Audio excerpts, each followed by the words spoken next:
From deep in the Burbank Media District, it's time for another edition of My Burbank Talks, presented by the staff of My Burbank. Now, let's see what's on today's agenda as we join our program. Hello, Burbank. Craig Sherwood here with you once again, along with Ross Benson. Tally ho, rally row. This is a show. Let's go. There we go. And once again on Zoom, Craig Durling. I always enjoy the poet, Ross Benson. He always gets his little things to rhyme. But hi, everybody. Good to be back. I'm not sure all the words that he says he means something in the world. Well, they're not actually words. They're more sounds, but they're melodic. They are, and they rhyme. Several weeks ago, you guys tell me that I wasn't saying anything, so I say something. Now we got Billy Blastoff Durling here. Oh, I am not Bill Hartenstein, but I learned a lot from him. Did you shoot that picture? I did. You? Well, it was a remotely taken picture, but it was my setup. So, and that was in Florida, of course. That was Kennedy Space Center in 2011. That was the final flight of Space Shuttle Discovery, STS-133. And Discovery is the one that you can now find here in Los Angeles, correct? No, Discovery's at the Smithsonian. We have the Endeavor. We have the Endeavor. That's correct. Okay. Which is now vertical, by the way. Yes. Did they ever launch a shuttle from Vandenberg? No. I think they were talking about it at one time, and they might have had the capabilities to do it, but I think it was just too difficult to get all the...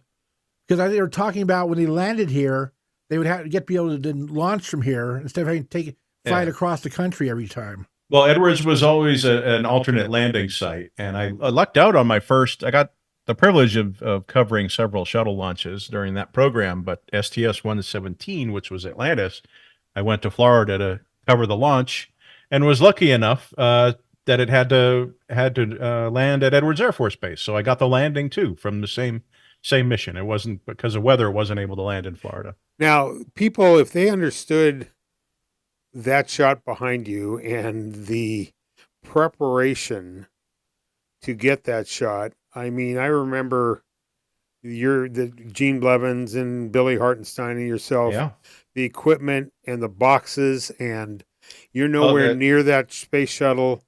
It's just crazy. Yeah, you have. If I was manning this camera, I wouldn't be here to tell the tale because of the sound pressure and everything. But you have special equipment and boxes. You actually put your cameras in remotely. Now NASA gives you permission to go to an area to do this. Oh yeah, we're all credentialed. We are within Kennedy Space Center, but the day prior to the launch, we're escorted out toward the pad. So specifically, so we can set up these remote cameras, and a lot of them they're all kind of homemade. They're professionally ones made, but you get to see some of the creative talents of photographers in building their own remote boxes. Now, how many photographers? Oh, there are dozens to 100 photographers on the property, covering it for different global organizations, because these launches represented global endeavors and projects. But you had to have we had digital timers with all the different possible launch times set, and when that time hit, we had solenoids that picked up the noise of the launch. So once it heard the noise of the launch, which was no missing that, the weatherproof door of the box would open up, and the camera would just start firing until it ran out of frames or room. And by then, within the first 30 shots or so, the shuttle's already out of frame and long gone. But we each would have several remote cameras set up around the pad with different compositions, different views, verticals, horizontals, things in the foreground, on the other side of the swamp and stuff like that. And we also shot it from the press site, which was 3 miles from where you see this one taken from. And even 3 miles away, it would take a minute for the sound waves of the launch to get to us, but it would hit you in the chest like a medicine ball. That far away, so I couldn't imagine being this close at all. Is the press here where they had the friends and family would go to watch the takeoff, the launch? There were a lot of observers, friends and family. I think were usually in a different area, if not at the launch control. But there were a lot of people out there. But it was always a very secure area. Several different checkpoints to get to where we ended up, because we were basically right next to the launch the VAB, the Vehicle Assembly Building, and the control center and all that. But the press site was a specific area where all the media would hang out, and they had a building there, and they would have meetings and things like that. Quite a lot of infrastructure there, but it was closer than any human basically could be that to watch the launch. And I don't, people don't understand. It's not like you take your Instamatic and hold the button down. It's gone. I mean, you guys have it set up remotely to sounds and timing, and just amazing to see. There's a lot of pre-planning that goes into it, and I could never have done pulled it all off without Bill Hartenstein and Gene Blevin's help. They help with even just getting access to the facility. But for people who are just listening to the podcast, there's a picture behind me from the launch of Space Shuttle Discovery, the last one. STS-135 was the last shuttle launch, period, which was Atlantis. This was Discovery's last launch, STS-133, when it went to the space station, International Space Station, and that was already in 2011. A long time ago. Doesn't feel like that long, but and I know I sure miss the program. They made for some great photos and experiences. Well, you mentioned two names, Bill Hartenstein and Gene Blevins, two very, very close friends of ours. A lot of people around Burbank and Glendale know Gene Blevins for his local photography, and Bill Hartenstein, and they are, well, I consider them famous. When one of these space shuttles crashed, they were out. They're the only ones that have some of the pictures that NASA wanted. They were they're great photographers, period. But they've both been covering aerospace and aviation for decades. Bill Hartenstein, as a matter of fact, had the first public photo of the B-2 bomber published, but they still cover launches from Vandenberg, the rocket launches, the SpaceX launches. They still cover them for different publications and magazines. Bill has shot for Abweek magazine for decades now. Gene must told me the story of how he got the shot of the one that burned up in the atmosphere. The Columbia, and they went out there in Santa Barbara up in the hills so they could, get it coming into the atmosphere, and they shot it and it went through. And at that time, I had no idea there was anything had happened until they could only speculate. But the story they've shared with me was Bill and Gene were together up on top of a mountain up in Fraser Park or something. But there was a radar array up there, so they could get some foreground with these satellite dishes. And they both had we're going to capture the streak of the Columbia on reentry, and Bill was monitoring the NASA transmission, mission control, and all that, listening to that. And there's a period where the shuttle, they lose communication with the space shuttle on reentry. There's a period of time that's known, and at one point Gene's looking up, and he tries to get Bill's attention. He goes, "Bill, you see that? Something, it looks like something's coming off the shuttle. There's stuff coming off." And Bill thought everybody, and even at NASA, thought it was just plasma, which is generated. But Bill, being so familiar with the program, he was listening to the live feed, and he knew once they said they still didn't have communication with the Columbia when it was supposed to have reestablished by then. He looked at Gene and said, "It's gone. We've lost it." And he was right. They did lose it. And they were two of the only photographers that had pictures like they did. And I remember NASA asked for all their equipment, every piece of camera equipment that they used to get the pictures. They asked for the negatives. Basically, they wanted the equipment so they could completely reenact or duplicate what they had. So there were no anomalies in the camera equipment that would affect the photos. But they sent and NASA basically bought them brand new equipment. I think they kept all the camera equipment, but they bought Gene and Bill brand new gear to replace it. So their photos were very valuable in the investigation of that tragedy. When I used to teach at Crespi, and I used to teach journalism, I actually had Gene come in and talk to the class about that one time and his experience, and it shows that you never know what's going to happen, and you just never know. And he was not going there for that reason, but wound up with that result. No. They cover the shuttles. They covered that for the media, and Gene has managed to be front row for a lot of A lot of interesting events over the years. He's been shooting for the Daily News and other Yep. Global outlets for what, Ross, 50 years now? Oh yeah, he's a bit younger than me, so Okay, just 70 shy. years. Yeah, right. A good friend of the show, Dick Dornan, once took me out to Florida when he was at Crespi with the basketball team. I was the sports information director, so I got to go on the trip with them. And one of the things we did, we toured the Kennedy Space Center, which you have no idea how big those rockets are. How big? The Atlas V is there, right, laying horizontal. Right, and then finally you get to the capsule that they would travel in, and it's tiny.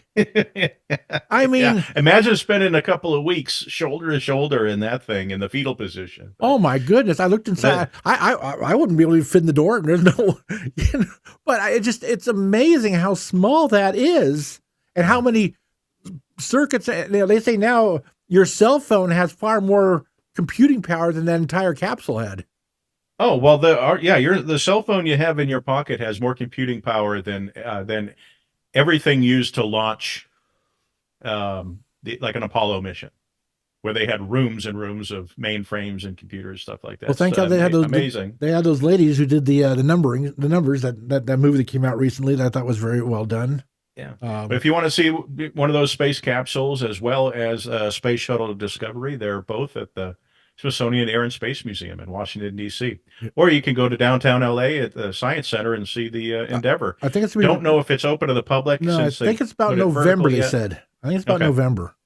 But yeah, I think it's, and I know this isn't Burbank stuff, but you know what? Sometimes we find interesting things to talk about, and hopefully either you learn something or it piques your interest. There's a picture I put up behind me in Zoom here. But we ended up getting having a local guys to talk about. I actually recently watched a shuttle landing on YouTube from inside the cabin. I thought it was very interesting. Oh yeah. They have those videos they put out I guess they're declassified now. Everything else. Well, they cover it from a million angles. Yeah, but there was a video from inside, and talking about how they did things, and it's pretty amazing. The glide slopes, everything. Okay, it glides in. It's a glider when it comes into. It's a gliding refrigerator. It's not under power. Well, I know so they have one chance to get it right. Yeah. Gene has shot for Branson for years, and he's out there in the desert. Every time they do a test flight of something that goes up in the air, if it's a paper airplane or whatever, Gene's been there. It's pretty... he's front row for all that stuff. He's he will do anything for the coverage. He's a very dedicated and talented photographer. And very talented, absolutely. Yeah. Well, back to the week that was, the week that will be. Well, let's we digress. Yes, let's talk about last week's winner first. Of course, the word of the week was Hollywood, and our winner was Larry Crino. So, Larry Crino, congratulations, you are the winner. And once again, I don't know why, but people don't send their addresses in along with the word. We gotta make sure to the call to action is when you submit your word of the week. Make sure you put your mailing address, whether it's a PO box or a house address, whatever. We're not going to send you junk mail. We're just going to send you your $25 gift card to Hill Street Cafe. Win. But it saves an email exchange. But thanks, Larry, and congratulations. Thanks for listening and sending in the right answer. Enjoy your meal at Hill Street Cafe. Yummy, yummy. I wonder what he's going to have: breakfast, lunch, or dinner. Well, you'll have dinner. You can have breakfast for dinner there. 3 days for dinner, but breakfast every day.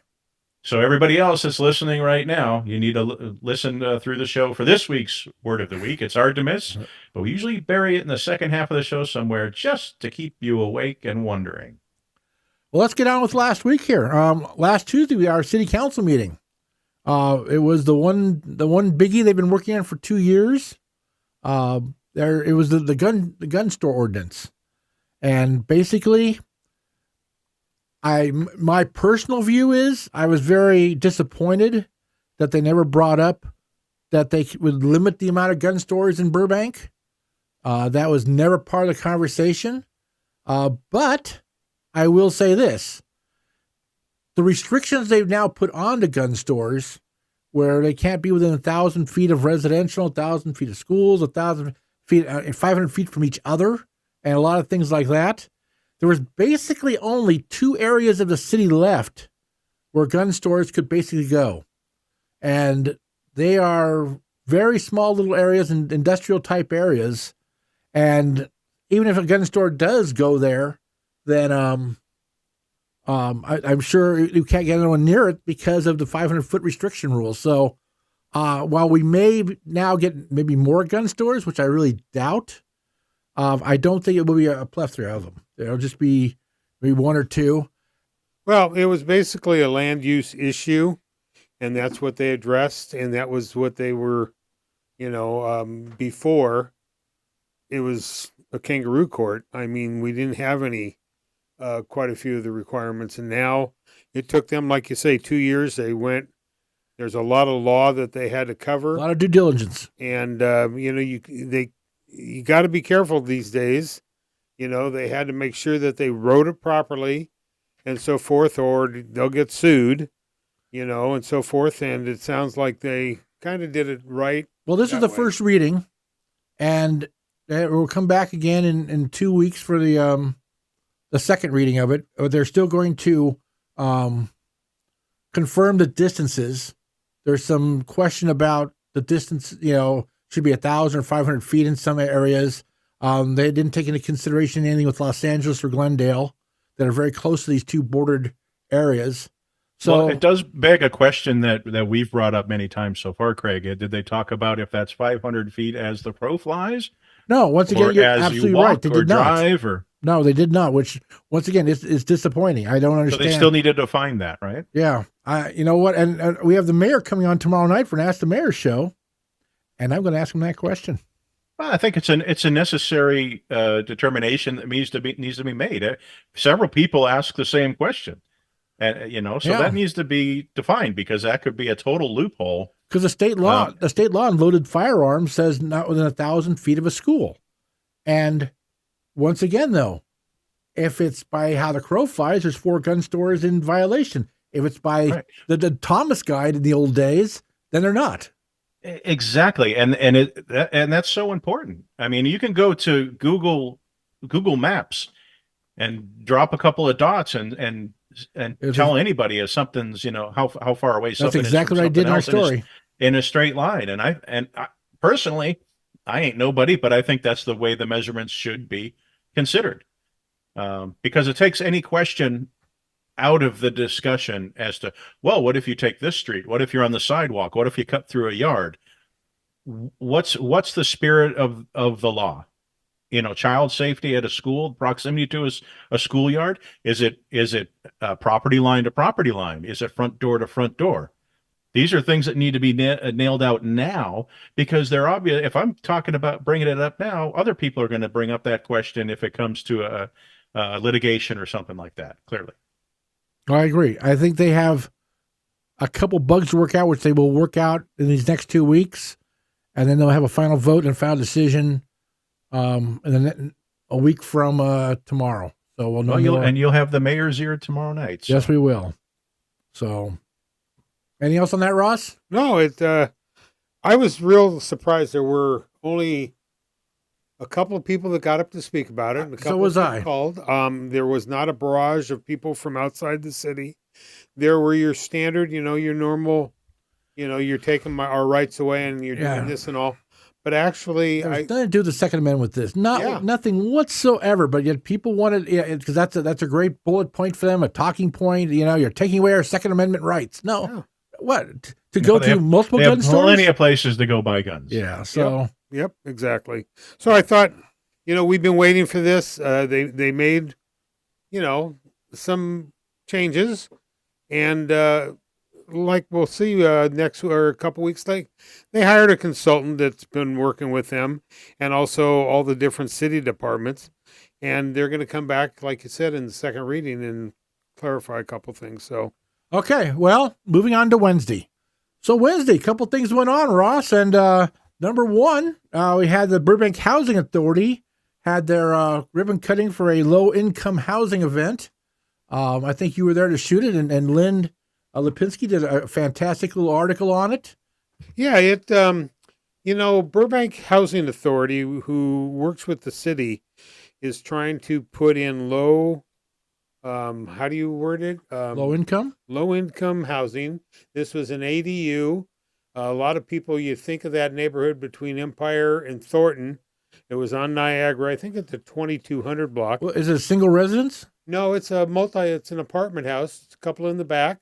That's where the ADUs were. Okay, I always thought ADUs, it was a single type of a structure. So, Well, they said ADU, and that's what I kind of wondered too. You would think, but apparently I don't know if it was a garage they converted, because you can convert your garage to an ADU. But that was not a groundbreaking, but a ribbon cutting. Had a big crowd there, and they did a dedication to the city employee that passed away just a couple months ago. He put a lot of work on that, and there's a fountain there. And there's an article in My Burbank, like you said, written by our own Lynn Lipinski that covers it all. I know that's right down the street from that new, whatever you call it, 7-story with 7 parking places. oh, an Empire. On Empire. It's all of a rock's throw from there. Wasn't that area all used to be called the Western Enclave?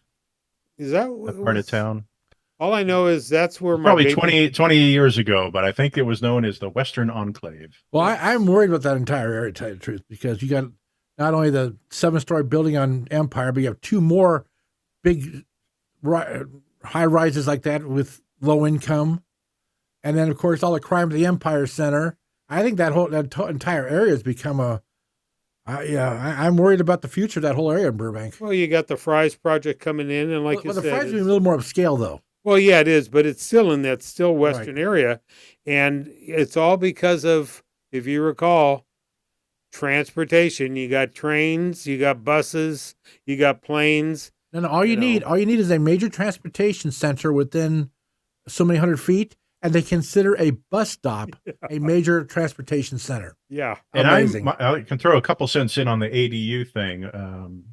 With my limited experience with it that I'm currently going through is, I believe a multi-dwelling unit, like a condo building or something like that, anytime you want to change something that wasn't zoned for residential into residential, like where I live, we have one unit that is kind of a rec room area, and we want to convert it into a rental unit. To do that, we have to now meet certain codes and standards and basically go through the ADU process. Even though we don't live in a single family dwelling, we want to convert something like that. So I think that's where this may apply. We better start the process now so you can have it done by 2028. We started it over a year ago, and the city's sitting on it. So. Yeah, they're just exactly. They'll tell you how they want this all done, and then they sit on everything, and then they don't do it. Right. Yeah. Well, that's where we're currently at, and that's where you're going to stay for a while. Later that night, our own Ross Benson had a photo. How do you say it? It was an event with Ross Benson, Bonnie Burrow, and David Laurel talking about the history of Burbank photography, I guess. It was quite well attended. It was at the Boys and Girls Club, and give us a rundown. They have an auditorium there. I've always been in the gym. I've never been in this 99-seat, really nice theater that we filled. I mean, you were never invited before. Oh, you're right. You're right. But between Bonnie and David and myself, we figured we've covered for Burbank for over about 150 years, and concurrently, not in a row. Right. And I'm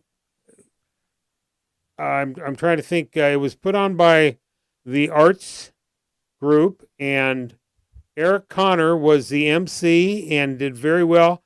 They blew up. Oh, they blew up. Well, they enlarged. Oh, okay. I mean, pictures that I don't remember. I mean, they were shot so long ago.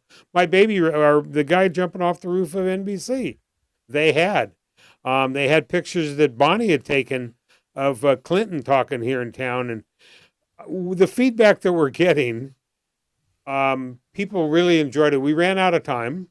We had to be out of there by 9. We're going to do a sequel. We're going to move to the Historical Society upstairs where they have an auditorium, and we can fit a lot more people. We've had a ton of people today. I had people come up and, we were going to do a question and answer. And it's just funny how some of the shots that we had taken, Bonnie and I would shoot next to each other, and so would David. So David never considered himself a photojournalist, shooting what you call the society stuff. Right. But Bonnie and I definitely have, and it was a lot of fun. Like I said, I was surprised. We had former mayors there. We had assistant city manager Courtney Padgett was there. Our current mayor and vice mayor stopped in. So Did I tell you I met Courtney Padgett at the Police and Fire Service Day? I'm very impressed with her. I think once again Justin has, and I saw Justin there also. Yep. But great dynamic duo. Well, I regret that I wasn't able to share in the event and go watch you guys speak, because there are some Burbank legends certainly with the three of you up there. But I'm looking forward to the sequel. And how many people don't know that there's a big auditorium upstairs at the historical? Well, that's one society, of the reasons Don Baldessaroni was sitting in the audience when I was looking out, and I said, maybe we could do part 2 at the Historical Society. And then he even came up with, there should be a display of our work, the three of ours work, because that's where it should go, is the Historical Society. True. So we thought maybe another way to get some people down there, and upstairs, that great room that they have, and we can project. It was just a fun evening. You look back, time has flown. Just, between Bonnie and I, and she's really an athlete. She used to teach tumbling. She taught photography at Burrows. There were people in the audience that had taken classes from her. So I've seen you tumble pretty well. Yeah. off curbs and out of cars. Very careful these days, I will tell you. But it was. I'm good at tumbling down. Was it videotaped or anything? We should have. Well, yes. I don't know who the gentleman was shooting for. I need to find out, because they were rolling. Because the event itself is archival, as far as I'm concerned. Well, yeah. Be, shared, yeah. So, like I said, I brought some of my Fire 3 classic shot, the cover of a couple of books that I've had, the Life magazine that I've had a picture in. So, well, talk to us. I'd like to get the video, and we can put it on our YouTube site. Yeah, I will find out who had shot that. So, hopefully, maybe a couple of months. They have never been requested to do an event, the art group, for a sequel or whatever, and they are just all excited that everybody said we didn't get enough of this. Well, so, Burbank people, Burbank history. If we can share the video from the first event, then we'll get more people to the second one too, including myself. Yep. So that was a long day going from one event. May has just been kind of like that.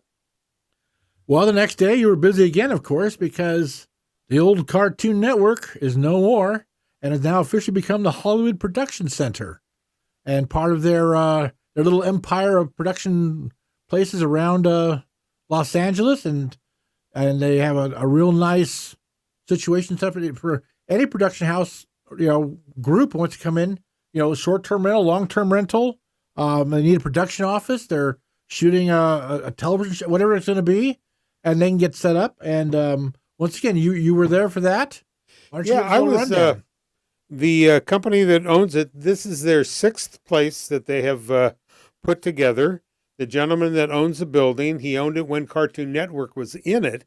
He's the property owner. Okay. But you think about it, how Cartoon Network had it set up.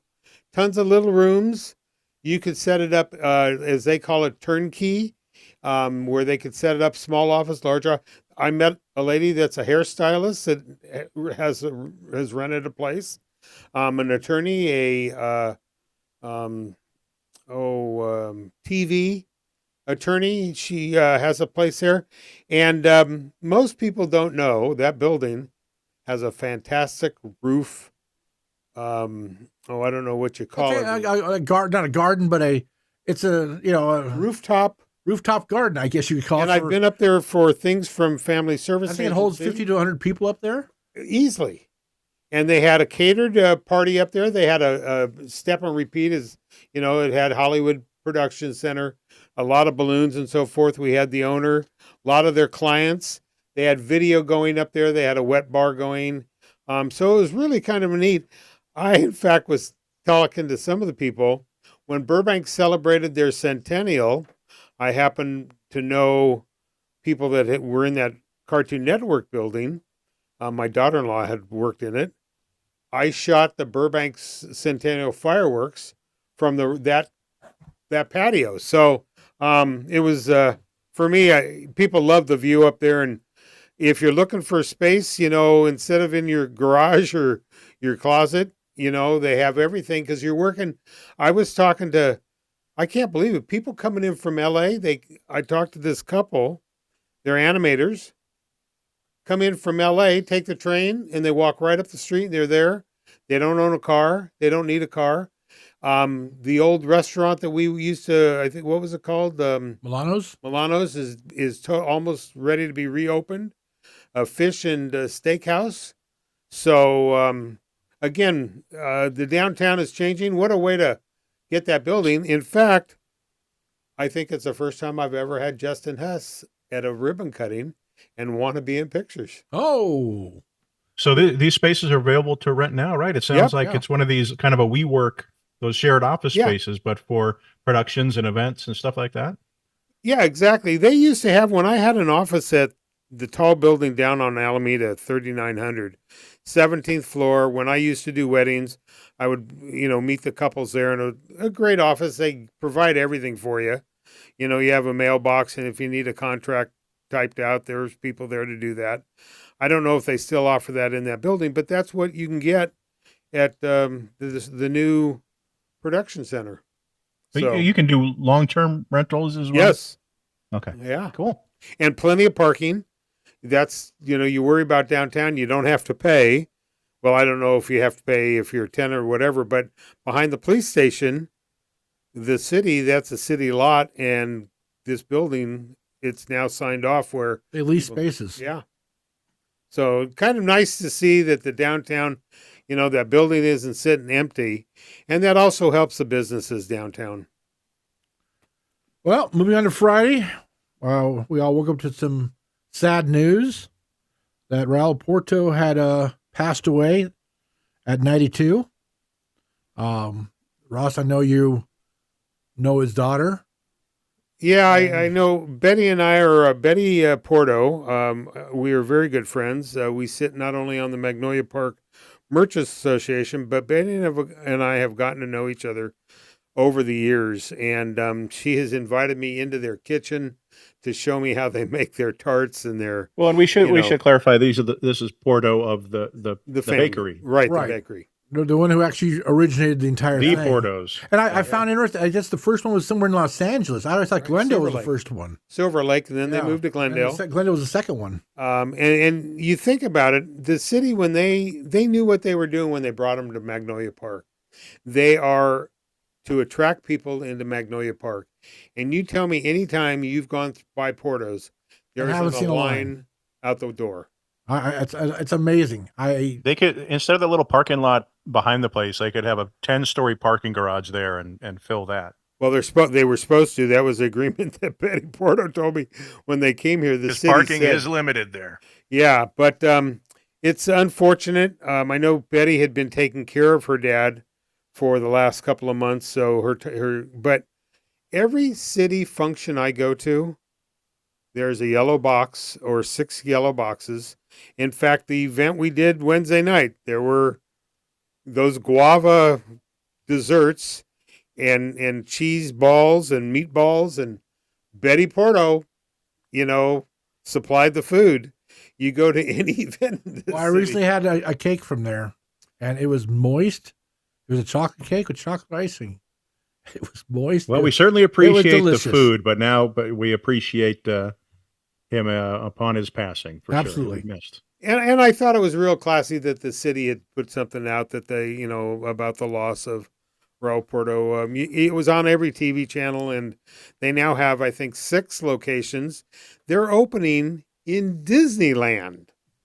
Disneyland has asked them to open a Porto's within the property. I mean, it just blows me away. And, you go with Betty, and it's like you're walking with the mayor of Chicago or something. People just won't always thank her, Well, quite a legacy he's left behind. Yes.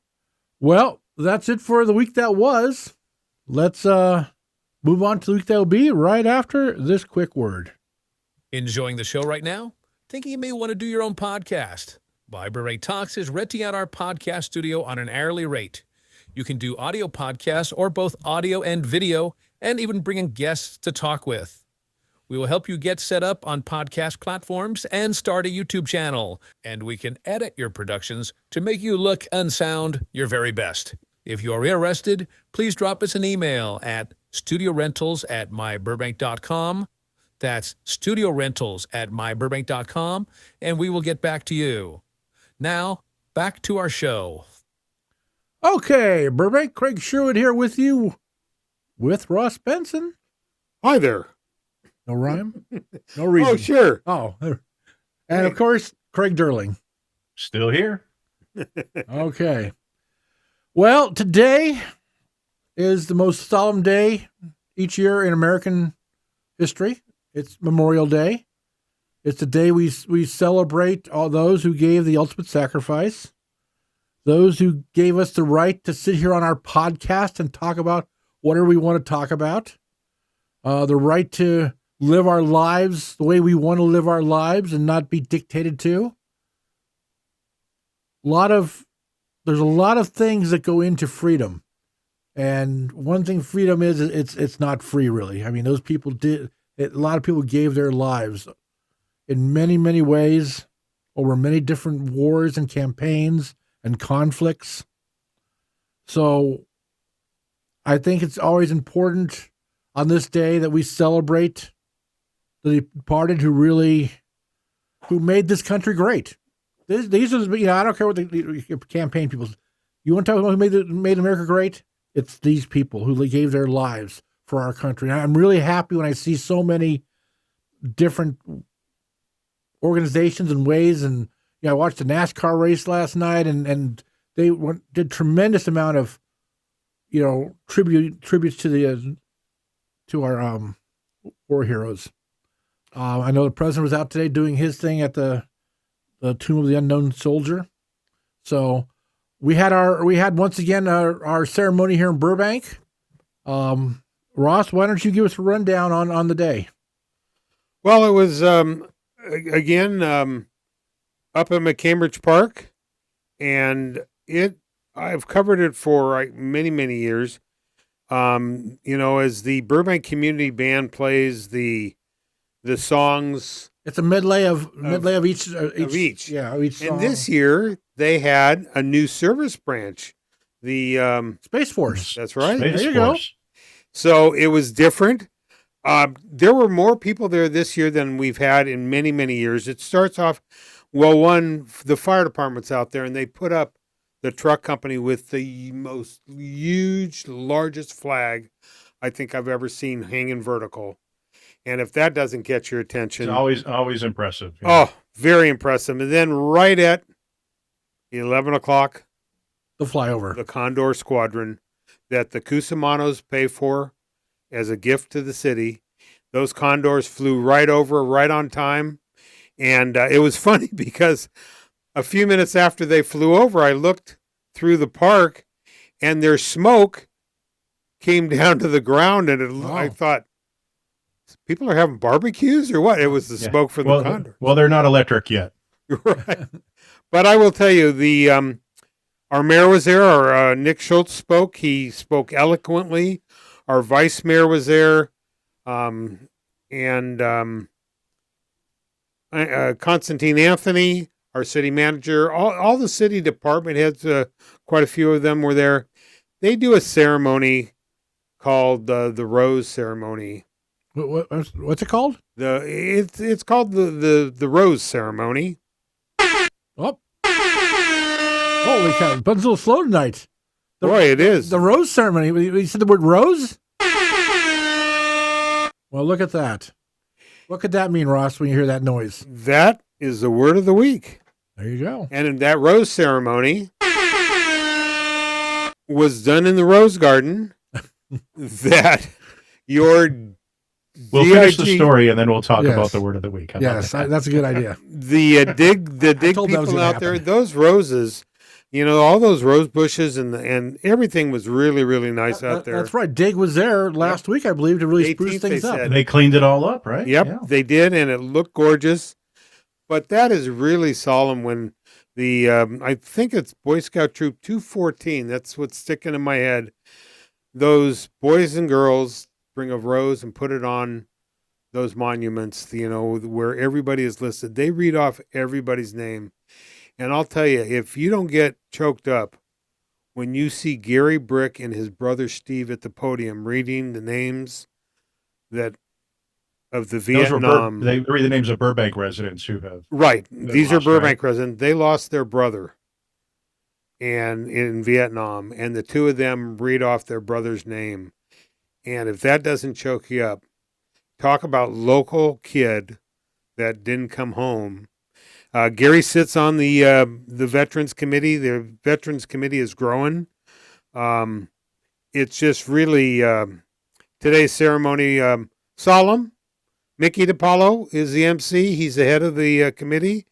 But I will tell you that they've lost two people. Pat Wamsley, who sang every year. Mm-hmm. She has done it. She started many years ago. She was the one that copied down some of the names and made sure spellings were right. And she's been on the committee for years. She passed away a couple months ago, and then we just lost Mr. McDaniel. Right. That they spoke about, and these both were on the committee. So it was just, and then, like I said, the community band, and you close it out with taps. I'll tell you, it's just, what a ceremony. Chills. Yep. But always a solemn day. The last Monday of May, we can remember and honor those who have given the ultimate sacrifice on our behalf, so we can sit here and complain about stuff. Yep. Agreed. So one more time, we'll go back Solemn day. to our word of the week, which of course was. It was in the Rose Garden. The Rose. So if you'd like to win this week's gift certificate to Hill Street Cafe, send in the word rose on the subject line to contest@myburbank.com. And please put your address in there too for me. Make my life a little easier. And Whatever address you'd like it mailed to. If you win, you'll be put in the running for the gift card. Yes, at contest@myburbank.com, and we will send you the winner. Not everybody. The winner we select will get the gift card for $25 for Hill Street Cafe, which Yum. And people we're starting love. to get, people are starting to send in, our winners are starting to send in pictures of their meals Yes, and they the are. food and the good grub. They're making us hungry. yes, Sending they the do. pictures from Hill Street, but we only got a million or so submissions every week, so Yeah. you got a pretty good chance of in the mix there of being the winner. So I'd give it a shot. If you've stayed up this long listening to the podcast, Right. we thank you, congratulate you, and wish you luck in Well- your endeavor to win the gift card. Hopefully there will be a photo gallery in myburbank.com come tomorrow if I can get through Tomorrow being Tuesday, which might be Oh, that's today right. for those who watching this video, because we get the podcast up on Monday nights usually. We usually don't get the video on until And Tuesday. if you're watching live, it is still Monday too. Yes, it is. of the 1,500 pictures that I photographed today that hopefully will be edited down and the highlights will be Yes, in my please. Burbank. Well, tomorrow the city council didn't pay their light bill once again, and they're dark. So Boom. no city council meeting tomorrow. But And this is a big but. we have it's a big but. Tomorrow we're going to do the Ask the Mayor show for May. The mayor the mayor is actually up in Sacramento right now, dealing with our Sacramento politicians, along with other city council members, and he's actually going to do the meeting via Zoom.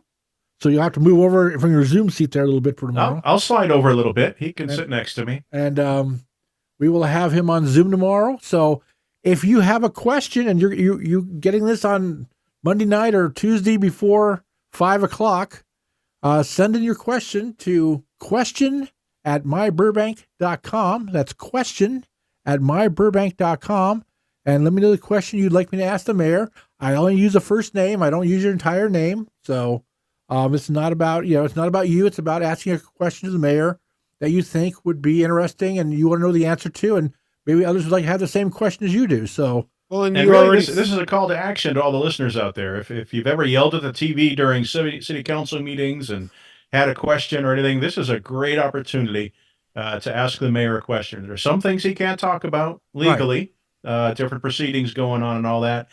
But this is really your chance to get a question and it's a good in point. front of the mayor. It's a good point because if you call in during city council comments and you ask a question, they can't answer you during a meeting because of the Brown Act. If it's not on the agenda. So this is a chance where you can ask a question and get it answered at the same time. well, And he does his best, and he's very good. If he doesn't know the answer, he'll find it and get back to us. He does not avoid questions. He with does his not best avoid answer. anything. So we're very happy with how he. So send those questions in. Well, for it's sure. funny. Craig Derling said if you've ever yelled at your TV, I remember the days that I wanted to throw a hammer through my TV. Sometimes these people get Didn't up. you shoot a TV one time? Well, yeah, exactly. I think over there at the Empire Center, they sell more TVs on Wednesday because the people that throw things at them or shoot them or whatever. After city council meetings. Exactly. Exactly. Well, I know that I- rock stars often throw them out hotel windows. Are you saying right? Joel So- Schlossman's there every week to buy a new TV? Okay. Joel is, I will say that he's gotten up the last couple of weeks, and I know he listens to our show. He has told me, and he brings up some good points. He does. I've always said he does make some good points. Yeah, And I'm not totally against what he's saying about the new bond measure either. I think that needs really to be looked at closely, and I think most people don't have no idea what the school board's trying to pull right now. And people don't realize over all the years that Craig Sherwood and I have been watching council, we've had a dozen Gladflies from Melvin Perlich, Jules Kimmett. Jules Kimmett. I mean, Jules Jules, Kimmett he was the best, wasn't he? he would sit in that front row. He'd pick it out front of City Hall. He'd be out there with his cardboard sign, and he always ended up. What was his favorite line? I'll fold my tent and go back to the back to the dugout or something. Yeah. Yep. And when he was done talking, right? Yep. Yeah. Yeah. So, but we've And Mike Nolan. Let's not forget Mike Nolan. Mike Nolan was probably the most informed person we ever knew. Always correct. You said grumpy wrong. It sounded like you said informed, but I think you might say grumpy. No, he was informed. we lost the treasure. And Mike and I talked many times. And I said, Mike, you just don't get it.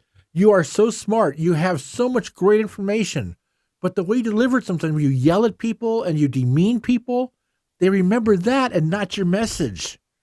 And that was always my point to him, is make sure they hear your And that's probably message. why he never ran for city council, because he couldn't behave like that during the meetings. Right, exactly. Couldn't get away with it. I have pictures of Glenn Bell escorting him out of the chambers more than once. He took it all personally. Oh, he did. He did. So we liked, So there's quite a few. There's other like we say. There's a whole slew of. They call them Gladflies. It's nothing bad about them. No. They know. But we need them. We do. We do need them. They kind of follow along. We need watchdogs. And they kind of do the job of the press with the government, right? Right. The press's job is to keep the government in check, and that's Lord knows they're up to. Lord knows I try with my story sometimes to be that social conscious a little bit, but sometimes you get some results like the gun store thing to a point.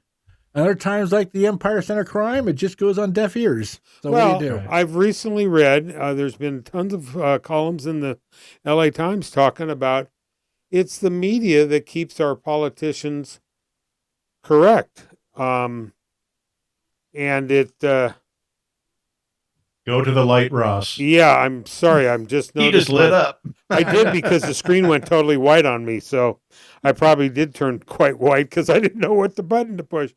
But, without people watching, there's so many things that go on that we've questioned that go on that, it's unfortunate.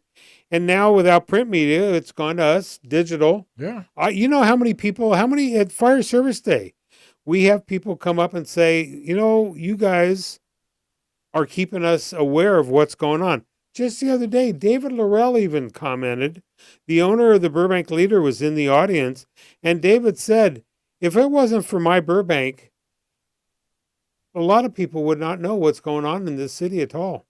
Well, I know the story I did on the Empire Center had 45,000 reads on it. So it's stories. You just kept reading and hitting the Well, I've reread it 44,000. Oh, okay. Yeah. Why, thank you. I didn't want to miss anything. Every word got a separate. It was 2,700 words, so it was a book. But very informative. You did a lot of research. We talked about it before, but I appreciate a lot of research on that. But I know it got a lot of looks, which I was very happy with. Even though the city has become mute on the whole subject, I know it got a lot of reads, and hopefully that it opened people's eyes a little, and maybe down the line something good will come from again, when you say the city, you're talking government. I understand. Okay, they don't act overnight, and what you wrote, you might see, look at what you did about newspaper racks.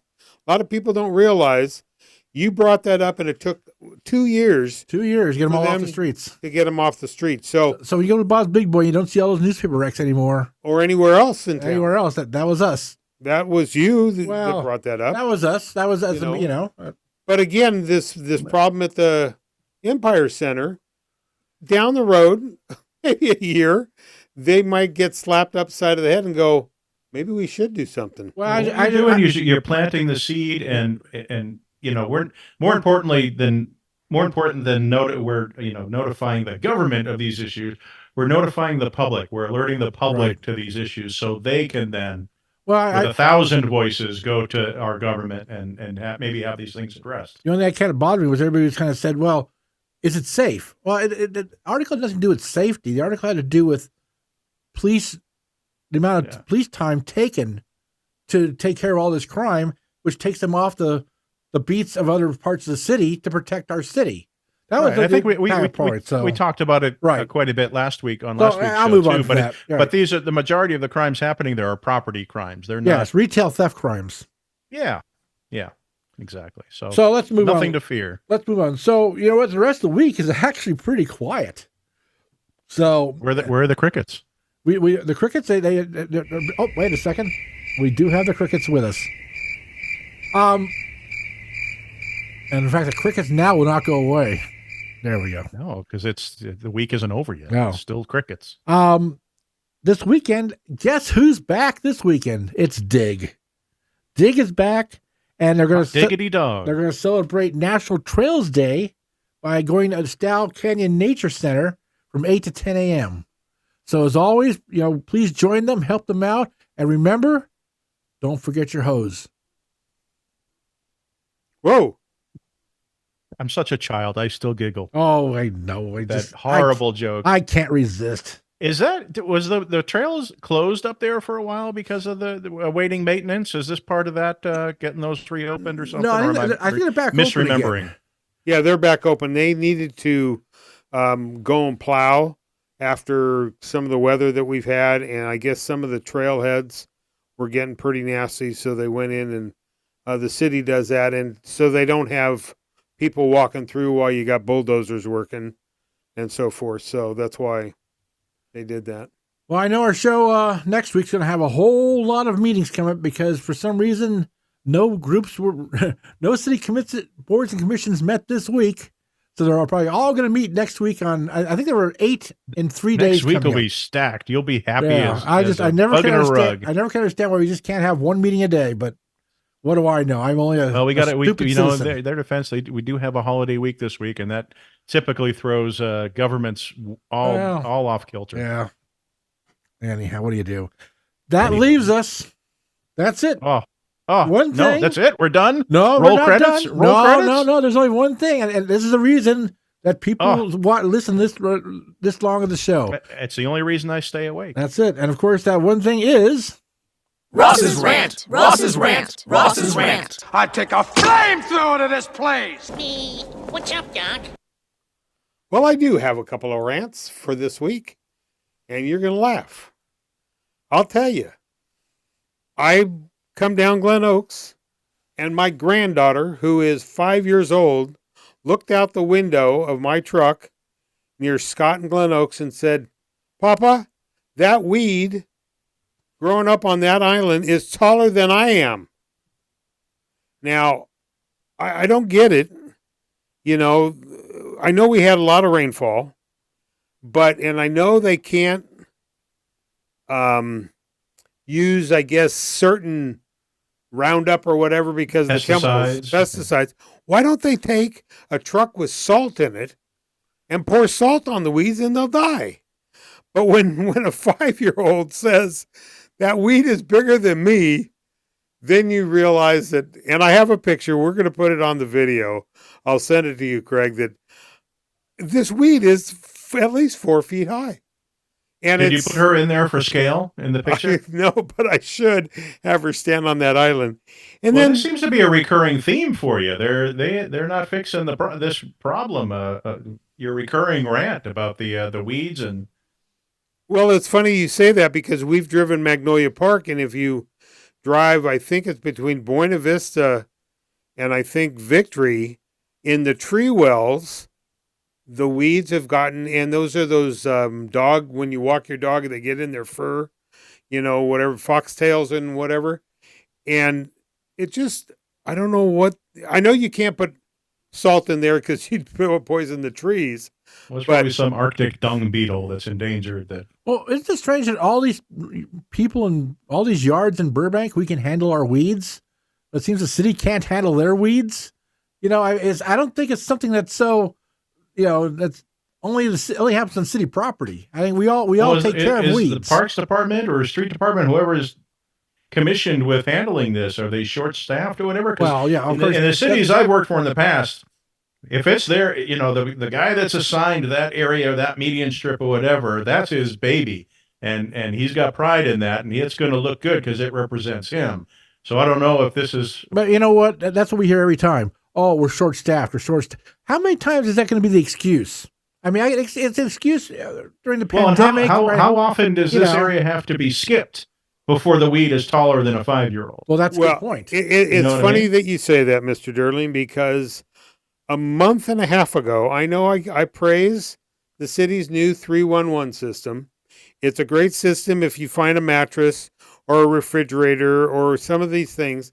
But there has been a branch that fell out of a truck, again, in the vicinity of Glen Oaks and Scott. A month ago, I reported it. They sent me that it'll be taken care of. That branch is still there. So now I've taken a picture of it. And I sent it. And that branch, I wonder how long that branch is going to sit there. It's going to grow roots and become a weed. That's right. You kind of It's going to be a new tree. You're yelling at them for cutting down trees in neighborhoods. This is a new tree. Well, and it's neglect. And when people come into town, it just bugs me that they see, well, why is that? And I do know some of the city folks listen.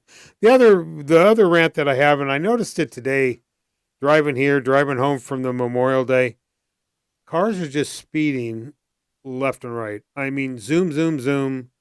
I'm driving the speed limit and they pass it like, Ghostbusters.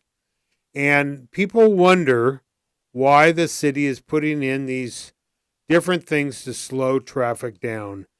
That is the exact reason. I know the lining up on Olive is crazy. San Fernando Road is now different. Eventually, there's other places that they're going to do this. Slowing measures because these cars are going faster than bat out of hell. And it's... Right. Unfortunately, these measures affect negatively the people who aren't speeding, just like new laws affect law-abiding people. But it's for those who are not law-abiding. It's those who are not driving the speed limit, but it affects everybody. The countermeasures affect everybody. And I did write a note down that I was going to ask our traffic professional here, who used to deal with this. I'm noticing these Uber drivers have their lights that they put hook to their rearview mirror now, and they're in colors. Isn't that illegal? Yeah. Well, at the red and blue, right? Unless they've recently gotten an exemption or something, but the law, vehicle code always read you could not have a the only light you could have facing forward on a car is white or amber. To the rear, amber or red. Period. If there is some loophole because they're not a certain brightness or a certain lumens count, that they're not bright enough to be prohibited. But I'll tell you, along the lines of what you're saying, Ross, some of these little Lyft and Uber signs in the windshields are bright as all heck. You're right. You know, they're designed to be visible, but it's coming down a dark road. You don't really know what's coming sometimes, and you realize it's an Uber. So your point is well taken, and certainly I've certainly taken note of it over the years. And seeing when I see them myself, but well, it's funny unless they around, found some kind of loophole or whatever. I don't know. I doubt that they're California compliant. You know, driving around the airport, I'm seeing a lot more of these Uber cars or ride share, and these lights are just like, wait a minute, is that a Uber or is that a law enforcement vehicle? Yeah, and they're blue, they're red, they're pink, they're all these different colors. Your rear view mirror. It's It's hard to tell, you know? Right. Yeah. Yeah. Well, those are my rants. Those are, a couple of things that I observed. And I know, every week I drive around this town and we have a fantastic city. Today was a good example with the Memorial Day ceremony. But there's all these little things that I always catch here and there. And Well, I'm going to throw one on tonight, too. Uh-oh. Because we're kind of quick tonight. But the other night I'm driving down Alameda. And I believe it's at Naomi. There's a signal there, right at St. Joe's. The emergency thing is. It never changes. And the light. Oh no, it changes, and it went full cycle at like 10 o'clock at night, and there's nobody coming either way. And I noticed that a lot of our signals in the city, go full cycle with the walk and the entire thing. And I know these are all smart signals, and they have. They put the things in the street and, if there's cars there or not. And I just think I think, the signal should change. Absolutely. If you leave them all green, you create a raceway. But they should change. But they don't need to change for full cycles. And people are just sitting, and there's no traffic the other way. So I would like to see that, some of these signals get a little bit, I know they have. That would be a traffic engineering thing. And Burbank's always kind of been notorious for being horrible at traffic flow as far as the phasing of traffic signals. Yeah. It used to be years ago that if you were doing 35 miles an hour from one end of Olive to the other, you could get green, but you had to be going exactly 35 miles an hour to do it. But there are a lot of cities and traffic engineers who there's a certain phasing programmed in for during the day for different commuting hours in the morning and afternoon, but maybe after 10 at night. Yeah, they don't need it phases for the sensors to trigger anytime a vehicle comes up. It'll phase through the signals and get them going rather than, because nothing worse, I agree, than sitting at an intersection and you're the only car there and you're sitting waiting and seeing and now with the new crosswalk lights that have the countdown, if that's not even counting down yet, you have at least that amount of time to sit there. It doesn't even start. I remember years ago. Your pain. I remember years ago, one of the traffic engineers told me before they had the big boxes, that with computers inside, if it was just a box on a pedestal, he says, if the lights don't change, just go up and pound on it 3 times. And sure enough, the gear inside probably needed to be moved. And I'll never forget By the that. time you get back to your car, the lights have phased red again. Right. Well, now, like I say, now a lot of times when you go up to a signal and you activate it, it reads your car, you get the green light. As soon as you go, then it'll turn red again, because it sends to one car there. But why can't we do that on more? The technology's there and we have it installed. But why we're not using it, I have no idea. Well, you probably haven't driven Glen Oaks lately. They're replacing all the lights. They're mostly done. Quite a few of them are done. And I remember several months ago, they were marking the street because to run new communications line, but all those traffic so they must have just paved it. There's a couple of streets in Burbank that I think was it one of you told me, Craig, I think you and I were driving on Buena Vista from I think either Magnolia or Burbank to Clark. It feels like you're on a dirt path. Well, I in a cast on my leg, going over feeling every bump and pothole in the road. Right. So, well, that's another week. That's it. Well, Phew. We did it. And it's actually a short show. Should we do another call to action for the word of the week to remind everybody what the word was? Today's ceremony was in the rose. Rose. Like Moira There you Rose go. from Schitt's Creek. Oh, watch your language. Or the flower. So, well, that's it for Craig Sherwood, Ross Benson, and Craig Durling. We wish you a good week, and we will talk to you again next week. My Burbank Talks would like to thank all of My Burbank's advertisers for their continued support. Burbank Water and Power, Cusimano Real Estate Group, UME Credit Union, Burbank Chamber of Commerce, Gain Credit Union, Providence St. Joseph Medical Center, Community Chevrolet, Media City Credit Union, UCLA Health, Tequila's Burbank, Logix Credit Union, Hill Street Cafe, Bertain Escobar Wealth Management, and the UPS Store on 3rd Street.